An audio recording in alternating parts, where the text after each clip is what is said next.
Hello tout le monde! What is up guys? Bon mercredi, j'espère que vous allez bien, que vous êtes en pleine forme et que vous avez profité de la belle journée à Montréal aujourd'hui. J'avais donné un petit challenge sur mes stories Instagram de passer au moins 10 minutes à l'extérieur aujourd'hui pour juste marcher, profiter du soleil et tout ça. Donc j'espère que ça a été fait. Les mois d'hiver ont été extrêmement longs, donc j'espère que vous avez profité du beau soleil aujourd'hui et que vous êtes en pleine forme. Petit live ce soir, j'ai envoyé un courriel à ma liste qui est sur mon newsletter ce matin qui parlait de ce sujet. C'est Vicky. Allô Vicky, si tu m'écoutes, laisse-moi un petit thumbs up qui a comme généré cette espèce d'élan de créativité de parler de ce sujet-là un peu plus cette semaine par comment je pourrais dire ça, des obstacles ou des day-to-day struggles qu'on vit tous, hein, puis à la fin de notre appel de coaching individuel, mais j'étais comme, ouais, ça serait vraiment un bon sujet pour parler en live et d'aller un peu plus en profondeur. Donc, parenthèse, si tu n'es pas sur mon infolettre, envoie-moi ton courriel, comme maintenant, mets-le en commentaire, envoie-moi un message privé. Oui, je mets du contenu sur les réseaux sociaux, mais on le voit pas souvent, donc si tu es abonné à mon infolette, tu vas t'assurer de rien manquer. Alors, ce que je parle aujourd'hui dans mon live, j'en ai parlé un petit peu dans mon message de ce matin, mon infolettre. Donc, laisse-moi ton courriel, comme ça je vais pouvoir t'ajouter. Salut Jean-Christophe, oui, vive le beau temps, c'est fou comment ça fait un changement sur l'humeur et sur l'énergie des gens. Donc, en espérant que ça dure là, pour un bon petit bout. Alors, le sujet d'aujourd'hui, hein, comment s'enlever un 10, 15, 20 livres de stress sur les épaules puis éviter que tu tombes malade la prochaine fois que tu vas en vacances. Pourquoi je mets les deux ensemble? Je vais vous raconter une analogie que je me souviens plus si c'est moi qui l'ai inventée ou si j'avais entendu ça quelque part. Ça m'a toujours marqué, puis c'est quelque chose que j'explique souvent à mes clients qui font comme ah ouais, là ça explique pourquoi. Ce qui arrive, c'est qu'à tous les jours, on a des petits stress quotidiens. Ce qui veut dire que on se lève en retard, on est pressé, on est stressé d'arriver au travail à l'heure. On a une collègue là, qui est de mauvaise humeur puis qui nous dit un commentaire qui nous stresse. On a un deadline, hein, quelque chose à remettre, puis il faut qu'on travaille 2 fois plus fort pour le remettre, ce projet-là ou ce travail-là. Fait qu'à chaque jour, on a des stress, que ce soit au quotidien à la maison, à cause, pas à cause, mais par notre famille, dans nos relations interpersonnelles, au travail beaucoup. Et ça, ce stress-là, ça s'accumule sur les épaules. Fait qu'on a comme un 2 livres de stress au travail, un 2 livres de stress à la familiale, peut-être qu'on a, je sais pas, on est malade, on est fatigué, fait que ça nous stresse parce qu'on n'arrive pas à performer à notre meilleur. Fait que bref, à tous les jours, ce stress quotidien-là s'accumule. Fait qu'imaginez que je me mets 2 livres sur les épaules, 5 livres, 10 livres, 15 livres. Fait que ça devient lourd vraiment sur mes épaules et sur mon dos. Ce qui arrive, c'est que souvent, on va accumuler le stress de façon constante et progressive. Ce qui veut dire que c'est pas comme si du jour au lendemain, on avait un 50 ou un 100 livres sur nos épaules. C'est comme un petit 2 livres par-ci, un petit 5 livres par-là, un petit 2 livres par-ci. Puis ce que ça fait, c'est que le corps va s'habituer à ce stress-là. J'en parle tout le temps, les habitudes, hein? Le corps s'habitue à tout. Fait que c'est comme si à un moment donné, il s'en rend même plus compte que ce stress-là sur les épaules de jour en jour et de semaine en semaine, il devient comme habitué d'avoir 10 livres de stress, 50 livres de stress et tout ça. Le corps s'habitue. Qu'est-ce qui arrive quand on prend un 3 jours de congé la fin de semaine, quand on s'en va en vacances ou en voyage pour une fois durant l'année? Ben, souvent, ça arrive assez régulièrement que c'est là qu'on va tomber malade, hein? Peut-être que ça vous est déjà arrivé ou quelqu'un dans votre entourage, arrive le temps des fêtes, tout le monde est malade. Semaine de relâche, tout le monde est malade. Je prends une semaine de vacances par année, j'étais allée à Cuba, j'étais allée au Mexique, j'ai été malade tout le long, je suis tombée malade quand je suis revenue. Fait que imaginez-vous, pour compléter l'analogie, que votre corps est rendu habitué de vivre avec 100 livres de stress sur les épaules, hein, ce poids-là qu'on a. Puis quand on arrive en vacances et qu'on finit finalement par décrocher de ce stress-là quotidien-là, de sortir de notre routine, ben c'est comme si le 100 livres, il tombait, il s'en allait tout simplement de nos épaules. Hein? On arrive finalement à décrocher. C'est un terme qu'on utilise quand même assez souvent. Puis qu'est-ce qui arrive quand tout d'un coup, tu enlèves un 50, un 100 livres de sur ton corps qui est habitué d'avoir ce poids-là? Mais ton corps aussi va s'écrouler. Il s'est habitué d'avoir cette pression-là. Tu y enlèves, wouhou, il va tomber à terre. Et c'est là que quand on s'écroule, ben on peut avoir un système immunitaire qui est réduit, on peut se sentir super fatigué, notre corps est beaucoup plus vulnérable à attraper un virus qui passe par-ci, qui passe par-là. OK? Donc si vous êtes du genre à tomber un peu malade quand vous allez en vacances ou que vous prenez peut-être un plus long week-end, puis le lundi matin, mon Dieu, que c'est difficile de retourner au travail, mais c'est peut-être ça qui est en train de se passer.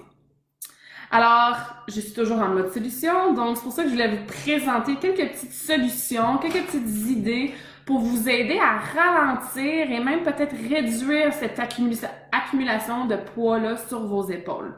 Parce que c'est ça que je parlais avec Vicky, c'est sûr que d'aller courir 2 fois par semaine, ça fait du bien, ça nous fait bouger, ça nous fait changer les idées, hein, on se vide la tête, on s'oxygène le cerveau. Mais tu sais, 2-3 heures d'entraînement durant ta semaine versus les 7 fois 24 heures, il faut arriver à trouver des façons d'enlever ce poids-là sur les épaules à chaque jour. Parce qu'on a des stress quotidiens à chaque jour. Ça peut être le trafic, ça peut être quelque chose qui brise à la maison, ça peut être que tu as oublié quelque chose d'important au bureau.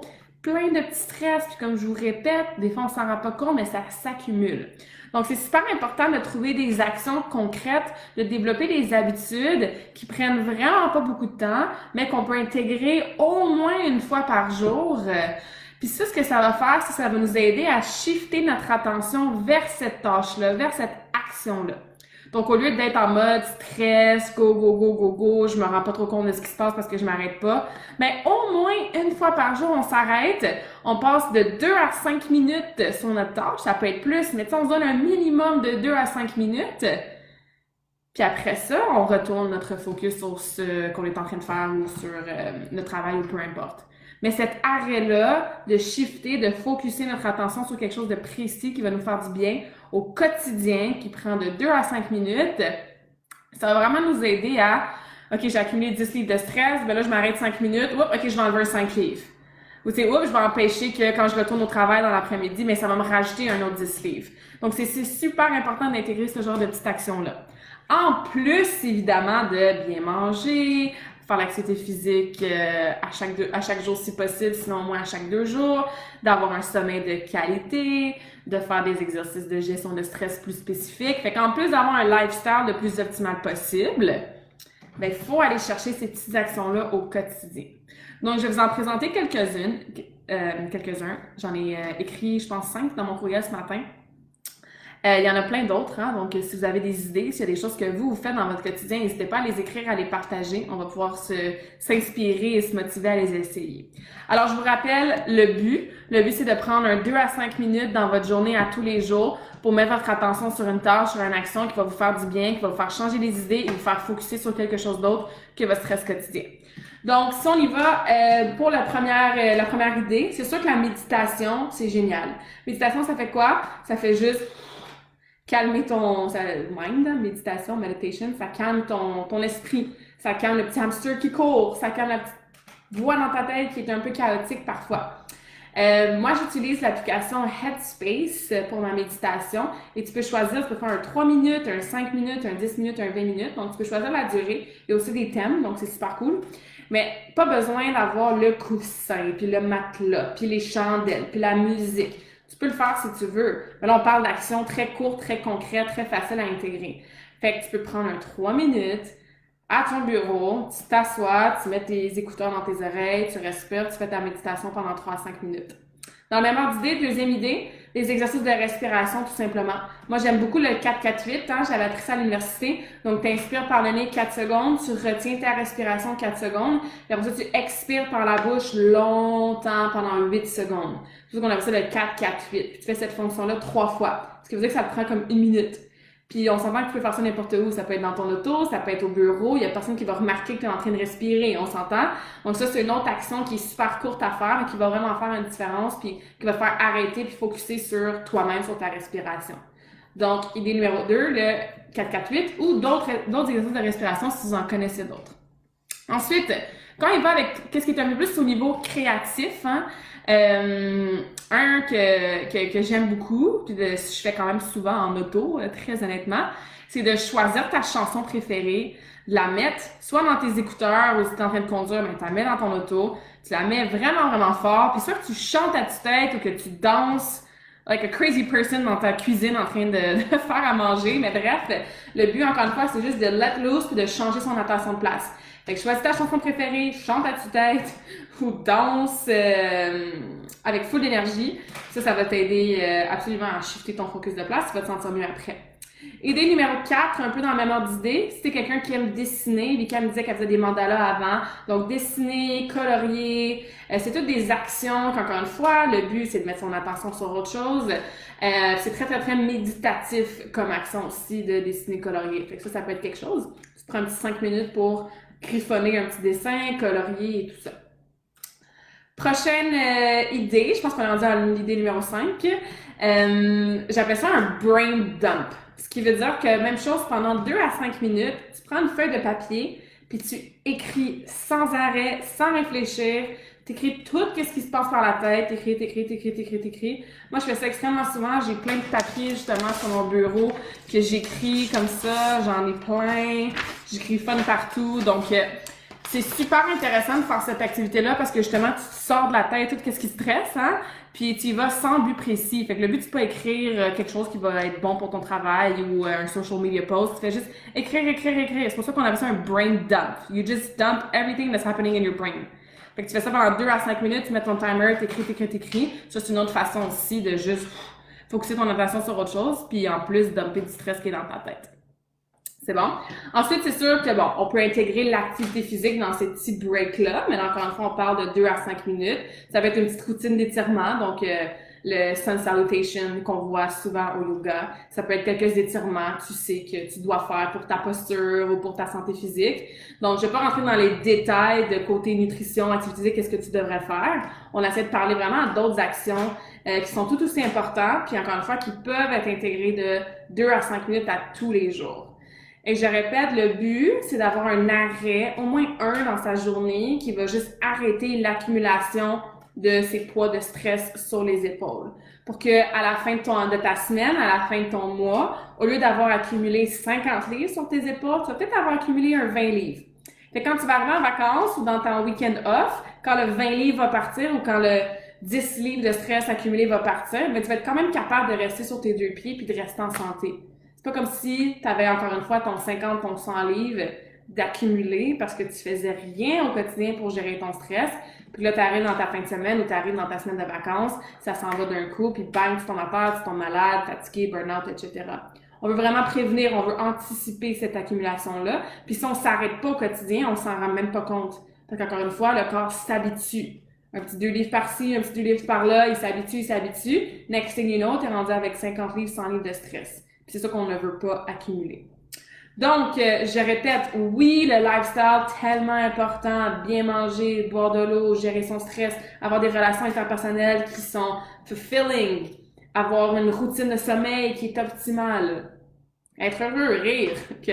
C'est super important d'avoir un lifestyle qui est optimal. Mais au-delà de ça, si vous savez que vous avez tendance à accumuler du poids de stress sur vos épaules à tous les jours, choisissez une des actions que je vous ai présentées ou choisissez une autre s'il y en a d'autres. Ça peut être jouer à un jeu de société, peu importe. Jouer de la musique, peu importe c'est quoi. Quelque chose qui va mettre votre attention ailleurs sur une action précise de 2 à 5 minutes. Ça peut être plus long, mais commencez plus court pour que ça fitte bien dans votre horaire. OK? Et je termine en vous disant que ça, là, c'est toutes des actions qui sont faciles à faire.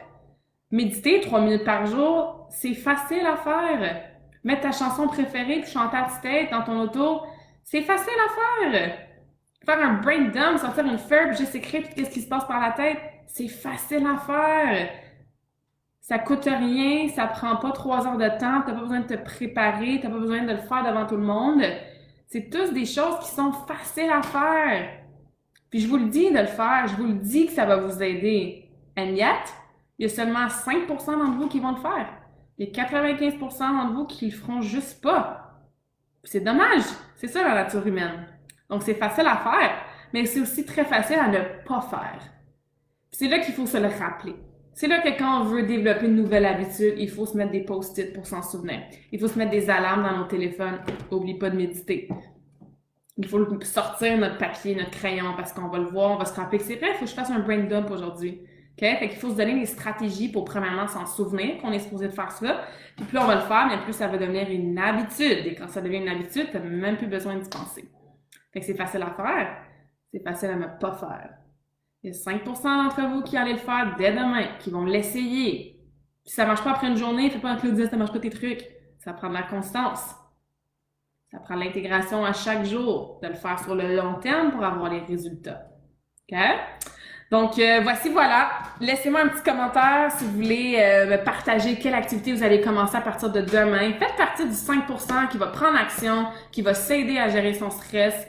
C'est des petites actions, mais c'est les petites actions qui font un changement au quotidien, qui vous permettent de look good and feel good, d'avoir l'énergie, d'être productif, d'avoir la vie que vous méritez. On mérite tous d'avoir une vie freaking awesome. OK?